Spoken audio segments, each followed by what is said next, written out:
Hi welcome back to our channel. నేనైతే కార్తీక పౌర్ణమి కాదండి, నేనైతే ఫస్ట్ ఈవినింగ్ తులసి చెట్టు దగ్గర దీపం పెట్టుకున్నానండి. అటుకులతో కొంచెం ప్రసాదం లాగా చేసి దీపం అయితే పెట్టుకున్నాను, హారతి ఇచ్చాను.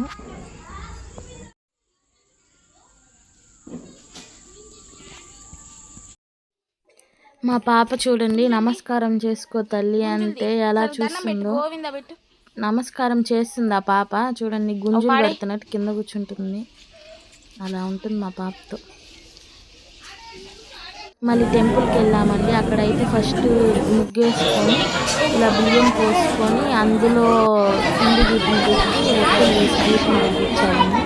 తాంబూలం అవన్నీ పెట్టి ఒక కొబ్బరికాయ కొట్టుకొని మనము ప్రార్థించుకోవాలి దేవుడికి. చూడండి, కార్తీక పౌర్ణమి కదా, అందరూ అలా దీపాలు పెట్టుకున్నారు. ఇది మొత్తం ఎక్కడ గ్యాప్ లేదు, ఎక్కడ చూసినా కార్తీక పౌర్ణమి దీపాలు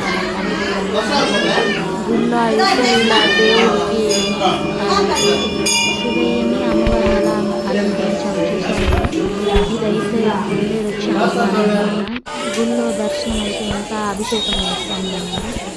అందుకని ఇక్కడ పక్కన నాగాలమ్మ దగ్గరికి అలాగే పక్కన ఒక శివలింగం ఉంది, అక్కడైతే దర్శించుకుందామని వచ్చాము. తర్వాత టెంపుల్ లోపలికి వెళ్ళామన్నమాట దర్శనానికి. మీరు కూడా అక్కడికి చూసేయండి. మీరు మీ కార్తీక పౌర్ణమి ఎలా జరుపుకున్నారో కామెంట్ చేయండి. బాయ్.